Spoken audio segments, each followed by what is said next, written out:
اچھا، تو ایک سے زیادہ سورس استعمال کرنی پڑے گی، بیکاز بہت سارے لوگوں نے سوال بھی، میں نے لوگوں سے پوچھا کہ بھی آپ کیا پوچھنا چاہتے ڈاکٹر فیصل سلطان سے، خاص طور پہ ویکسین کے حوالے سے، تو انہوں نے کہا جی رشین ہے، چائنیز ہے، اور جیسے آپ نے کہا کچھ ویسٹرن ممالک کے اندر بن رہی ہیں. سو ابھی تک ہم نے یہ طے کر لیا ہے کہ ہم نیگوسیشنز میں جو ہیں وہ جو جا رہے ہیں تو ہم پروکیور کر لیں گے، کس ٹائم لائن کے تحت کریں گے؟ کیا ابھی 3 سے 4 ماہ ہمیں پروکیورمنٹ میں لگیں گے؟ یہ ذرا بتا دیجئے گا ذرا ریئلسٹکلی کہ کب تک ہم ایکسپیکٹ کریں کہ نیگوشیٹ کر کے پروکیور کر کے پاکستان میں ایٹ لیسٹ ویکسین آنا شروع ہو جائے گی. اچھا، اس میں دو چیزیں ہیں، وہ دونوں کو الگ سے سمجھ لیں اور پھر بات کلیئر ہو جاتی. ایک یہ کہ جو ویکسین کو پروکیور کرنے کی پرائرٹی ہے وہ کیا ہے، یعنی وہ کی ترجیحات ہیں، وہ کون سی ٹچ سٹونز ہیں، وہ کون سی چیزیں ہیں جن کو دیکھ کے ہم یہ فیصلہ کر پائیں گے کہ ہم یہ ویکسین لیں یا دوسری لیں یا تیسری لیں یا چوتھی لیں. ایک وہ چیز ہے، اس کا میں ذکر کر دوں. سب سے پہلے کیا ٹیکنالوجی استعمال ہو رہی ہے، دوسرا اس کی ایفیکیسی، افادیت کیا ہے، کیا یہ پروٹیکٹ کرتی بھی ہے یا نہیں، دوسرا سائیڈ ایفیکٹس کیا ہیں، تیسرا یہ کیا اس کی کاسٹ کیا ہے، اگلی بات اس کے جو سپلائی چین ہے اس میں اس کو ٹھنڈا رکھنے کی کیا ریکوائرمنٹس ہیں، اور آخر میں یہ کہ یہ پاکستان کو بھی اس کی رسائی حاصل ہے کہ نہیں. میں اس لیے یہ بات کرتا ہوں رسائی کی بات کہ ایک آدھ ویکسین ایسی ہے ان میں جو بہت حد تک امریکہ کے سرکاری پیسے سے بنی ہے یا ان کی انویسٹمنٹ تھی اس کے ریسرچ میں، تو ہو سکتا ہے یہ ایک خدشہ ظاہر کیا تھا کہ ہو سکتا ہے وہ کہیں بھائی یہ صرف ہم پہلے اپنے ملک میں استعمال کریں گے، تو ہو سکتا ہے دوسرے ممالک میں اس کی رسائی دیر تک ہو. اب ان ساری اور یہ کمپلیکس چیز ہے، اس ساری چیز کو نظر میں رکھ کے فیصلہ کرنا ہے کہ آپ نے ویکسین کی سورس کیا استعمال کرنی ہے، پہلی، دوسری، تیسری، چوتھی کون سی، یا ان میں سے مکس اینڈ میچ کرنی ہے. دوسرا جو فیصلہ ہے وہ یہ ہے کہ چلیں ویکسین تو آپ لیں گے، آپ کس پرائرٹی میں لگائیں گے، سب سے پہلے کس کو لگانا ہے. اچھا، وہ بھی تقریباً وہی ہم طریقہ کار اڈاپٹ کر رہے ہیں جو دنیا بھر کر رہی ہے، وہ یہ کہ سب سے پہلے جو کووڈ کے فرنٹ لائن ورکرز ہیں ان کو لگانے کی ضرورت ہے، کیونکہ آپ نے اپنے سسٹم کو پروٹیکٹ کرنا ہے تاکہ وہ علاج کے قابل تو ہوں لوگوں کا کرنے کے. اس کے بعد جو اگلی پرائرٹی ہے وہ لوگ ہیں جن کی 65 سال سے عمر زیادہ ہے، پھر وہ جن کی 60 سے زیادہ ہے، اور جنرل ہیلتھ کیئر ورکر، پھر باقی پاپولیشن. تو یہ سٹیپ وائز چیز چلے گی. سب سے پہلے آپ کا جو front line health care worker ہے اس کو ویکسین لگے گی، میں سمجھتا ہوں پہلی سہ-ماہی 2021 میں ہی لگے گی. اور سورسز کی کیا ہوگی، میں سمجھتا ہوں کہ ہمیں اپنی جو تمام آپشنز ہیں اس میں سے ایک سے زیادہ سورس کے اوپر بھروسہ کرنے کی ضرورت ہوگی تاکہ ہم وقت سے سب کے بتدریج سب کے لیے یہ ویکسین ممکن بنا سکیں. تو ڈاکٹر صاحب آپ جن لوگوں سے نیگوشیٹ کریں، جن ممالک سے بات چیت کر رہے ہیں، تو وہاں سے جو ہے آپ کی تقریباً بات طے ہونے والی ہے کہ کس مرحلے پہ ہے اس وقت؟ اور جب آپ سہ-ماہی کی بات کرتے ہیں تو ہم یہ فیبروری مارچ کی ٹائم لائن کی بات کر رہے ہیں یا اس سے تھوڑی بات آگے بھی جا سکتی ہے؟ جو پہلا مرحلہ ہے میں سمجھتا ہوں وہ فیبروری مارچ کے ٹائم فریم میں ہو سکتا ہے، بلکہ ممکن ہے اگر نیگوسیشن جلدی ہو جائیں تو اس سے بھی جلدی ہو جائے. لیکن جو براڈر ڈپلائمنٹ آف ویکسین ہے، یعنی جو لارجر پاپ زیادہ تر جو عوام کو پہنچے گی وہ اس کے بعد ہی ہوگی. میرا نہیں خیال کہ پہلی سہ-ماہی سے پہلے ہماری جو جنرل پاپولیشن ہے اس تک کی ویکسین پہنچے گی. اچھا، پھر ایک دفعہ ویکسین ہم یہاں پر لے آئیں گے، پھر اس کے بعد طریقہ کار جیسے آپ نے کہا کہ کن لوگوں کو پہلے لگانی ہے، یہ آپ لوگوں نے پورے طریقے سے اپنی پرائیورٹی لسٹ تقریباً بنا لی ہے. لیکن عام عوام کو پھر اسے افورڈیبل بنانا کہ ان کی اس تک رسائی ہو، وہ اس کی قیمت ادا کر سکیں، یہ بات. پھر دوسرا یہ کہ وہ جو اس کے لیے ٹیکنیکل ایکسپرٹیز ہوتی ہے غالباً وہ اس کے اوپر کام ہونا شروع ہو گیا ہے، یہ تمام ایسپیکٹس پہ ہمارا ہوم ورک ہوگا تھا. بالکل جی، ویکسینز کی جو پرائرٹی لسٹ ہے وہ بھی ریڈی ہے. دوسرا یہ ہے کہ اس میں ہمیں نادرا کی مدد شامل ہوگی کیونکہ ظاہر ہے ہم نے لوگ آئیڈینٹیفائی کرنے ہوں گے. تیسرا سوال آپ نے پوچھا کاسٹ، یہ فری ہوگی جی. وہ ویکسین جو سرکار کے پیسے سے آئے گی وہ انشاءاللہ بالکل فری ہوگی. اور پھر آپ نے اس کی سپلائی چین کی کا ذکر کیا کہ کتنے ٹیمپریچر پہ رکھنا ہے. اس میں ہمیں یہ دیکھنا ہے کہ ہم کون سی ویکسین لینے کی کوشش کر رہے ہیں اور کیا اس کے مطابق ہمارا سپلائی چین ہے. تو دیکھیں یہ جو ہمارا نارمل ای پی آئی کا سسٹم ہے نا، ایکسپینڈڈ پروگرام فار امیونائزیشن ہے، تو اس کا چین بڑا اچھا ہے. اس میں جو نارمل ٹھنڈے ٹیمپریچر پہ ویکسین رکھی جاتی ہیں اس کا طریقہ کار تو ہمارے ہاتھ میں ہے. اگر ہمیں اس سے زیادہ جو کولڈ ٹیمپریچر والی کچھ آپشنز ہیں ان کے دیکھنا ہو تو اس کے لیے بھی کچھ تھوڑی سی ایک سیٹ آف آپشنز ہے. اور یہی چیلنج ہے، یہی فیصلہ کرنا جو ہے نا تھوڑا سا ٹف ہے کہ وہ ایسی چیز نہ لی جائے جو ہم دام بھی پیسے بھی خرچ دیں اور اس کے ہمیں پورا خاطر کا فائدہ نہ ہو. تو اپنی سچویشن کے مطابق فیصلہ کریں. تو ڈاکٹر صاحب 150 ملین جو مختص ہوئے ہیں، کیا یہ پیسے کافی ہیں یا اس کے علاوہ اور بھی آپ کو کاسٹ اس میں لگے گی؟ پھر وہ جو ورلڈ بینک کی طرف جانے والی خبریں ہیں وہ بھی تصدیق کرتے ہیں اس کی کہ کیا ہم کر رہے ہیں رجوع اور دیگر اداروں سے اس کو فنڈ کرنے کے لیے؟ ایک تو یہ کہ حکومت پاکستان نے یہ جو $150 ملین یہ تو پہلے فیز میں کیا، اور ان سے جو ہم نے اپروول لی ہے کابینہ سے، اس میں یہ ہم نے واضح کہا ہے اور انہوں نے ہمیں اس چیز کی اپروول دی ہے کہ اگر اور پیسوں کی ضرورت پڑی تو وہ بھی اپروو کریں گے. میرا تو خیال ہے سب سے پہلے تو اپنے سورسز کو ہی ہم دیکھیں گے، لیکن اس کے علاوہ اگر ہمیں کہیں سے اس کی فنڈنگ یا فائنینسنگ کرنی پڑتی ہے تو اگر اس کی ضرورت پڑتی ہے تو وہ بھی کریں گے. سو آل آپشنز آر اوپن، تمام چیزیں سامنے، اور اگلے چند ہفتوں میں یہ چیز آپ کے سامنے بالکل کلیئر ہو جائے گی. چلیں ایکسلنٹ. اچھا ایک اور بات کہ ویکسین تو ابھی ہمارے ملک میں کیا باہر کی دنیا میں بھی لوگ اس کو ریجیکٹ کرتے ہیں اپنے اپنے عقائد کے مطابق، اپنی پریفرنس کے مطابق کہ وہ سائنس پہ کتنا یقین کرتے ہیں یہ نہیں کرتے. ویکسین لے کر آنے کے بعد یہاں لوگوں میں جو آگہی ہمیں اس کے حوالے سے قائم کرنی ہے، بیکاز لوگ ابھی تک سمجھتے ہیں کہ شاید اس ویکسین میں کوئی چپ ہوگی جو جب ہمیں لگا دی جائے گی تو ہم کسی کے ذہنی کوئی غلام بن جائیں گے. جو یہ بھی ایک بڑا مرحلہ ہے کہ لانے کے بعد پھر لوگوں کو کہنا کہ جی خدا کے واسطے لگوا بھی لیں، یہ آپ ہی کی بہتری کے لیے. جو کمیونیکیشن کے چیلنج ہے ویکسین میں، خاص طور پہ اینٹی ویکسرز کے دور میں، اور ہمارے ہاں تو آپ کے سامنے ہے جی پولیو میں کتنی ریزسٹنس آتی ہے، اور دنیا بھر میں یہ ایک مسئلہ پیدا ہو گیا کہ بیکاز لوگوں کی تعلیم سائنس میں اتنی گہرے طریقے سے نہیں کی جاتی، کئی دفعہ نیم حکیم والا مسئلہ بن جاتا ہے. وہ آدھی انفارمیشن سے لوگ جو ہیں زیادہ کنفیوز ہو جاتے ہیں ایک لفظ پڑھ کے، اور پھر وہ آگے سے آگے سوشل میڈیا پہ چیزیں شیئر ہونا شروع ہوتی ہیں بغیر تصدیق کے. تو یہ ایک بے وقوفانہ سا عمل ہے، لیکن اس کو کاؤنٹر کرنے کی ضرورت ہے، اور یہ صرف کہنے سے نہیں ہے، اس کے پوری کیمپین کرنی پڑے گی. وہ بھی تیار ہو رہی ہے اس معاملے میں، تاکہ ہم اس کو جب پیسے بھی خرچ لیں، ڈپلوائے بھی کر دیں، تو یہ تو نہ ہو کہ پھر یہ سچویشن ہو جائے کہ ہم تو مائل بکر میں کوئی سائل ہی نہیں. سائل بھی چاہیے، استعمال کرنے والے بھی چاہیے. میں سمجھتا ہوں دونوں طرف ہوگی. ایک طرف کچھ لوگ جو ہوں گے وہ بہت جلدی میں ہوں گے کہ جی ہمیں فٹافٹ لگ جائے، چاہے وہ اس پرائرٹی لسٹ میں آتے ہیں یا نہیں. اور دوسری طرف یہ بھی ہوگا کہ کچھ ایسے ہوں گے جن کو ہم کہہ رہے ہوں گے کہ بھائی آپ کو لگانی ضرورت ہے، اور وہ اس میں کچھ ہچکچاہٹ یا توقف کا شکار ہوں گے. تو ڈاکٹر صاحب کا کیا خیال ہے کہ جن کو ایک دفعہ کووڈ ہو چکا ہے اس ملک میں، پھر وہ تو پرائیورٹی لسٹ میں ہوں، ان کو کیا ویکسین ویسے لگانے کی ضرورت پڑے گی دوبارہ، یا جو اس عمل سے گزر گئے، یا صرف ان کو ترجیح دی جائے گی کہ جن کو بھی نہیں ہوا کووڈ ان کو پریونٹ کرنا ہے؟ یہ بڑا شدید سائنسی سوال آپ نے پوچھ لیا.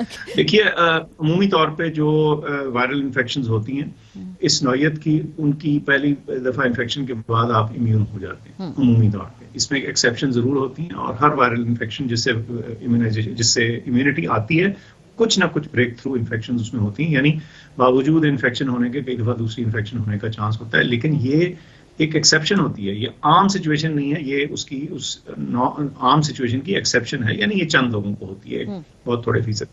تو منطقی طور پہ تو اگر آپ دیکھیں تو جن لوگوں کو انفیکشن ہو چکی ہے وہ امیون ہے اور ان کو دوبارہ نہیں ہونا چاہیے. لیکن ویکسین کی ڈپلوائمنٹ کرتے وقت مجھے لگتا ہے کہ اس میں جو ہمارا ایکسپرٹ گروپ ہے ہم اس سے رجوع کریں گے، اور کچھ ہم نے کیا بھی ہے یہ گائیڈنس فائنل لینے کے لیے کہ اس میں وہ جو لوگ بیماری کاٹ چکے ہیں کیا ان کو ویکسینیٹ کیا جائے یا نہ کیا جائے. آخری سوال ڈاکٹر صاحب، یہ ہم اگر جو دوسری لہر کی اٹھان ہے، یہ ہمارے پاس ڈیٹا ہر روز شیئر ہوتا ہے، ہمیں معلوم ہے کہ کدھر اس وقت کہاں ٹرانسمیشن ریٹ ہے. کیا یہ نوبت آ سکتی ہے کہ دوبارہ لاک ڈاؤن کی طرف ہم جائیں، کیونکہ بہت سارے ممالک نے لگایا ہے، یا اس سے پہلے ہی ہم کنٹرول کر پائیں گے؟ لاسٹ ٹائم ہم نے بہت زیادہ لاک ڈاؤن کر کے بھی کرٹیل کیا تھا. اس مرتبہ وہ تمام چیزیں جس میں ٹرانسپورٹ ہے، بازار ہیں، شادی گھر ہیں، وہ لمیٹڈ سے لیکن کھلے ہوئے ہیں. ہماری اسٹریٹجی اس دفعہ مختلف ہے. تو لاک ڈاؤن کی کبھی نوبت آ سکتی ہے مستقبل قریب یا بعید میں؟ دیکھیے نیشنل ڈیسیجن میکنگ میں کبھی بھی کوئی چیز آف دا ٹیبل نہیں ہوتی، کیونکہ لیڈرشپ نے ہمیشہ فیصلہ اور ایکسٹریم فیصلہ اپنے پاس رکھنا ہوتا ہے. اللہ نہ کرے، لیکن میرا نہیں خیال کہ وہ نہ بتائے گی. اس کی وجہ ایک تو یہ کہ ہم نے پچھلے 2-3 ہفتوں میں بہت کچھ اہم بریکس لگائی ہیں اپنے ٹرانسمیشن کو روکنے کے لیے. ان میں سب سے اہم اور بڑی تکلیف دہ بریک تھی وہ تعلیمی اداروں کا بند کرنا تھا، لیکن وہ کرنا پڑا. اور اس کے علاوہ کچھ جو دوسرے ایونٹس تھے، شادیاں تھیں، اس پہ اس کی کچھ ریسٹرکشنز ایسی ہیں، پابندیاں ایسی ہیں کہ ہمیں امید ہے کہ اس کا بھی فرق آئے گا. کچھ دیگر پابندیاں بھی جو ہیں وہ بھی عائد کی گئی ہیں. ان کی کچھ ویریبل کیا کہتے ہیں انفورسمنٹ ہے، جو کہ غلط ہے. پراپر انفورسمنٹ ہونی چاہیے. میں سمجھتا ہوں کہ یہ چیزیں اگر ہو جائیں تو ہو سکتا ہے ہم اس قسم کے لاک ڈاؤن سے اپنی جان بچائے رکھیں جس قسم کا لاک ڈاؤن انگلینڈ یا دوسرے UK یا دوسرے ملکوں کو کرنے کی دوبارہ ضرورت پڑی. ٹھیک ہے, بہت شکریہ. ڈاکٹر فیصل سلطان ہمارے ساتھ موجود تھے. ابھی تک جو انڈیکیٹرز ہیں اس سے لگتا نہیں ہے کہ دوبارہ اس طرح کا سخت لاک ڈاؤن کرنا پڑے گا. ویکسین کی اویلیبلٹی کے بارے میں وہ کہہ رہے تھے چند ہفتوں تک ایک اچھی خبر آ جائے گی. مختلف ہم ممالک سے ویکسینز کے حوالے سے نیگوشیٹ کر رہے ہیں. جو انہوں نے ریئلسٹک ٹائم لائن دی ہے, انہوں نے کہا ہے کہ فروری مارچ جو ہے اس کو ذہن میں رکھیں. پاکستانی قوم شاید اگر پہلے کمیونیکیشن ہو گئی کامیاب تو کچھ پہلے لگ سکتی ہے, لیکن فروری مارچ ایک انہوں نے کہا ہے کہ جسے کہتے ہیں حقیقت پسندانہ اس وقت تک ویکسین کے آنے کے چانسز ہیں. بریک پہ جائیں گے, اس کے بعد ہمارے ساتھ ڈاکٹر فہیم یونس ہوں گے. انٹرنیشنلی ویکسین کے حوالے سے ان سے بات کریں گے, اور اس کے علاوہ بھی گلوبلی جو کووڈ کے ٹرینڈز ہیں اس پہ وہ گہری نظر رکھے ہوئے ہیں, اور کووڈ سے متعلق بہت سارے جو خام خیالی کی باتیں ہیں ان کو وہ درست کرتے رہتے ہیں. بریک کے بعد ان سے بات ہوگی, ہمارے ساتھ رہیے. Welcome back. پروگرام کے سلسلے میں ہمارے ساتھ ڈاکٹر فہیم یونس صاحب موجود ہیں, chief of infectious diseases university of میری لینڈ امریکہ سے ہمیں جوائن کر رہے ہیں. ڈاکٹر صاحب بہت شکریہ, آپ ہمارے ساتھ اس وقت نکال کر بیٹھے ہوئے ہیں. اس وقت میں ڈاکٹر صاحب کے سے سوال کرنے سے پہلے آپ سے شیئر کرنا چاہتی ہوں کہ جو تیسرے فیز میں ویکسین پر تحقیق کرنے والے ممالک ہیں جن کی جانب سے ابھی جو ویکسینز ہیں کچھ ٹرائل فیز میں اور کچھ اب رول آؤٹ فیز میں, اور ممالک جو ان کو خرید کے اپنے شہریوں کو لگا رہے ہیں. تیسرے فیز میں 4 ممالک کے 10 ادارے اس ویکسین پر تحقیق کر رہے ہیں, اور اپنی اسکرین پہ آپ لوگ یہ دیکھ سکتے ہیں کہ چین جو ہے اس میں سے 4 ویکسینز وہاں پر اس وقت تیار ہو رہی ہیں. امریکہ کے اندر جو یہ 3 ویکسینز ہیں اس وقت یہ وہاں پر ہو رہی ہیں. جرمنی میں, یو کے میں, رشیا میں, وہاں پر یہ جو ویکسینز ہیں اس وقت کون کون سی تیار ہو رہی ہے یہ آپ اس وقت اپنی اسکرین پر دیکھ سکتے ہیں. ڈاکٹر فہیم یونس صاحب, سر ابھی یہ بتائیے کہ پاکستان کے حوالے سے تو میں نے ڈاکٹر فیصل سلطان سے بات کی, ہمیں وقت لگے گا فروری مارچ تک لے کر خرید کر یہاں پر لانے میں, اور ابھی ہم طے کر رہے ہیں کہ ہم کون سی ویکسین جو ہے کمبینیشن آف ویکسینز بلکہ ملک میں لے کر آئیں گے. چونکہ آپ امریکہ میں بیٹھے ہیں, آپ کی گلوبلی تمام معاملات پہ نظر ہے, تو اس وقت بتائیے اسٹیٹس کیا ہے, کون سی ویکسین جو ہے دنیا بھر میں وہ زیادہ بہتر رسپونڈ کر رہی ہے اس وقت, کہاں پہ, کس جگہ پہ, کس طریقے سے کووڈ میں ویکسینیشن میں مدد مل رہی ہے؟ جی بہت شکریہ کوشچن کا. 2-3 اس کے ایسپیکٹس ہیں. پہلا یہ کہ ایک ہیں جو M R N A vaccines ہیں, جو ایک بالکل نئی طرح کی ویکسین ہے, جو 10 دسمبر اور 17 دسمبر ان 2 تاریخوں کو ایف ڈی اے کا بورڈ بیٹھ رہا ہے ان کے موسٹ لائکلی اپروولز کے لیے اس مہینے. تو یہ دونوں ویکسینز میجورٹی میرا خیال ہے امریکہ میں اور ویسٹرن ورلڈ میں استعمال ہوں گی, کیونکہ ان کو بہت الٹرا کولڈ چین کی ضرورت ہے, وچ مینس کہ -70 to -80 ڈگریز فائزر کی ویکسین کے لیے درکار ہے, -2 ڈگریز درکار ہے ماڈرنا کی ویکسین کے لیے. یہ امپورٹنٹ ہے کیونکہ WHO کے مطابق 50% ویکسین ہر سال ضائع ہو جاتی ہے کیونکہ کولڈ چین اور اس طرح کے لاجسٹیکل میٹرز نہیں طے پاتے. دوسری طرح کی جو ویکسین ہے وہ ہے ویکٹر ویکسین. میں اس کی اگزامپل ایسے دیتا ہوں کہ پہلے زمانے میں ہم ایک وائرس کو اس کو کمزور کر کے پھر جسم میں ڈال دیتے تھے اور اس سے ایک مدافعت پیدا ہوتی تھی. اب یہ اس طرح ہے کہ جیسے کوئی آپ کو, اگر میں نے آپ کو 10,000 کاغذ بھیجنے ہو تو یا تو میں وہ ڈبے میں بھر کے کاغذ بھیجوں, یا میں آپ کو ایک ای میل بھیجوں جس کے اندر ایک ورڈ فائل ہو اور آپ 10,000 کاپیز خود پرنٹ کر لیں.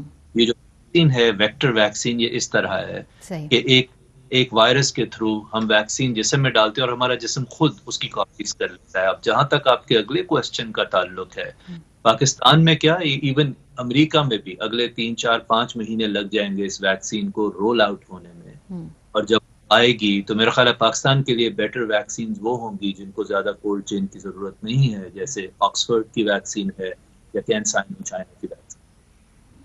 آپ نے جو آکسفورڈ کی ویکسین کی بات کی ہے تو یو کے میں بن رہی ہے, ایک چائنیز ویکسینز کے بھی پاکستان میں ٹرائلز ہوئے ہیں, پاکستانی شہریوں نے یہاں پہ وہ ویکسینیشن لگوائی ہے, میری ان سے بات بھی ہوئی خواتین سے. اور اس کے علاوہ ایک رشین ویکسین بھی ہے, اور وہ آپ کیا سمجھ رہے ہیں کہ ہمارے جو موسمی عوامل ہیں, یعنی جو ویدر کنڈیشنز ہیں, ہماری جو جیب ہے, ہماری جو بائنگ کیپیسٹی ہے, اس حوالے سے کون سی زیادہ ویکسینز ہیں جن کی طرف ہمارا جھکاؤ ہونا چاہیے ایز اے کنٹری؟ بہت اچھا کوشچن ہے. دیکھیے میں خود پاکستانی ہوں, میری فیملی وہاں اسی طرح انداز ہے ہمارے کیا حقائق ہیں. آئی اپلاڈ جو ہمارے لوگ وہاں فرنٹ لائنز پہ کام کر رہے ہیں. میرے خیال میں یہ تینوں رشین, چائنیز اور آکسفورڈ تینوں ویکٹر ویکسینز ہیں. ان میں پرابلم یہ ہے کہ سب سے زیادہ ڈیٹا جو ہم پڑھ سکتے ہیں, جس کو ہم اینالائز کر سکتے ہیں, وہ آکسفورڈ کی ویکسین ہے. اس کے بعد چائنیز ویکسین کا تھوڑا سا ڈیٹا ہے, اور رشین ویکسین کے بارے میں تو اتنا پبلک نالج ہی نہیں ہے. سو میرا خیال ہے we should keep the Russian one out, کیونکہ اس میں اتنا علم نہیں ہے ہمارے پاس کہ ہم ریکمینڈ کر سکیں اپنے لوگوں کو. جو چائنیز اور آکسفورڈ ویکسین ہے اس میں بہرحال یہ خیال ضرور ہے ہمارا scientists and front line doctors کہ اس کی ایفیکیسی شاید کم ہوگی ایم آر این اے ویکسین کی نسبت. وہ ایک لمبی بات ہے اور کیوں ہے وہ ایسا, لیکن پھر بھی وہ اتنی ہے کہ اگر ہمارے 70-80% لوگ اس ویکسین کو لگوا لیں تو پینڈیمک ختم ہو سکتا ہے. اس لیے میرا خیال ہے اگر ہمارے پاس چوائس ہو تو Oxford should be number 1, Chinese should be number 2. صاحب آپ نے کہا یہ پینڈیمک جو ہے اگر 70% لوگ لگوا لے تو ختم ہو سکے, کیا واقعی یہ پینڈیمک اس ویکسین سے ختم ہو جائے گا؟ یہ ریئلسٹک ہماری ایکسپیکٹیشن ہے؟ جی یہ بڑا انٹرسٹنگ کوسچن. اگر آپ 100 سال پہلے دیکھیے تو جب پہلے پینڈیمک آئی تھی اس وقت تو ویکسین بھی نہیں تھی اور وہ تب بھی ختم ہو گیا تھا. سو اگر ہم پہلا کوسچن یہ کہ اگر ہم ماسک پہنیں, بڑی بڑی پارٹیز اور ہجوم سے بچیں اور 6 فٹ دور رہیں تو ہم اس وائرس کو تب بھی کرش کر سکتے ہیں. بہت ساری کنٹریز اگر آپ دیکھیے غور کیجئے کہ ویتنام یا نیوزی لینڈ یا تائیوان یا ساؤتھ کوریا کے پاس تو کوئی ویکسین نہیں ہے, وہاں وائرس ختم ہو چکا ہے. سو نمبر 1 اس وائرس کو ختم کرنے کے ایک سے زیادہ طریقے موجود ہیں. نمبر 2 یس اگر ویکسین آئے گی اور وہ افیکٹو ویکسین ہو اور سیف ہو اور 60-70% لوگ اس ویکسین کو لگوا لیں تو یہ پینڈیمک کرش ہو جائے گی. تو یہ پینڈیمک جو کرش ہوگی, کیا ہم اس کو اس طرح سمجھ سکتے ہیں کہ ویسے ابھی اس کے اثرات سے انسانی جسم لڑ پائے گا لیکن ہر سال یہ ایک بیماری کی طرح آ سکتی ہے, آپ ویکسین لگوائیں, آپ دوائی لگائیں جیسے فلو کے اور دیگر چیزوں کے ہم لگواتے ہیں اور پھر آپ کا جسم اس سے ہمیشہ لڑتا رہے گا, یا یہ بالکل ہی ختم ہو جائے گی؟ مطلب مجھے اس کو ذرا آسان لوگوں کو سمجھا دیجیے. دیکھیے امپورٹنٹ یہ نہیں ہے کہ یہ وائرس دنیا سے ہم کو مکمل طور پہ ختم کر دیں, زیادہ امپورٹنٹ یہ ہے کہ ہم اس کو irrelevant کر دیں. جس کا مطلب یہ دیکھیے انفلوئنزا ہے اور اتنے سارے وائرسز ہر سال آتے ہیں لیکن اس کی وجہ سے دنیا تو نہیں رک جاتی, رائٹ؟ تو ہمیں اس وائرس کو اتنا دبانا ہے کہ جس کی وجہ سے یہ اتنی اموات نہ کرے, ہسپتال نہ بھر جائیں اور یہ خبروں کو ڈومینیٹ نہ کرے اور اکانومی کو ڈسٹروائے نہ کرے. اور وہ سب کچھ ایک ویکسین سے ہو سکتا ہے اور اس میں کوئی ایسی گھبرانے کی بات نہیں ہے, لیکن 1 سے 2 سال لگ سکتے ہیں اس چیز میں, ایک سلو پروسیس ہوگا. یہ پینڈیمک جب آئی ہے تو 3 سے 6 مہینے میں اس نے مومنٹم گین کیا ہے. جب یہ جائے گی اللہ تعالیٰ بہتر جانتا ہے, لیکن میرے خیال میں اس کو 3 سے 6 مہینے لگیں گے دوبارہ after all the effective interventions. تو ہمیں ذہنی طور پہ تیار رہنا چاہیے کہ 2021 احتیاط کا سال ہے. اچھا, یعنی ویکسین ہونے کے باوجود 2021 کے آپ سمجھتے ہیں کہ آخر تک بھی ابھی بھی ہمیں کیئرفل رہنا پڑے گا؟ اگر ویکسین آ بھی گئی اس کا مطلب یہ نہیں کہ لوگ بالکل بے فکر ہو جائیں کہ جی آ گئی ویکسین, ہم نے لگوا لی ہے, اب نارمل زندگی گزارنی ہے. بالکل نہیں. دیکھیے میں ہمیشہ کہتا ہوں کہ اچھے کرکٹ میچ جو ہیں وہ اب صرف بیٹنگ یا بولنگ سے نہیں جیتے جاتے, فیلڈنگ بھی آپ کو چاہیے, ہر چیز چاہیے ہوتی ہے نا. ہر اچھی بیٹنگ بھی چاہیے آپ کو, اچھا بولنگ اٹیک بھی چاہیے آپ کو, ایکسیلنٹ فیلڈنگ بھی چاہیے, گڈ امپائرنگ بھی چاہیے. تو اسی طرح سے یہاں پہ میں جو دیکھتا ہوں کہ وہ دن جس دن WHO یہ اعلان کرے گا کہ دنیا سے پینڈیمک ختم ہو گئی ہے, اللہ بہتر جانتا ہے, لیکن I'll be very surprised اگر وہ 2022 سے پہلے ہو جائے. میری نظر میں وہ اعلان 2022 یا اس کے بعد کی بات ہے. تو ہمیں 2021 میں احتیاط سے رہنا چاہیے, لیکن پر امید احتیاط ایسی کہ جس کے اندر امید ہو, کیونکہ اگر ہم یہ سارے سٹیپس کریں گے تو انشاءاللہ ہم محفوظ رہیں گے.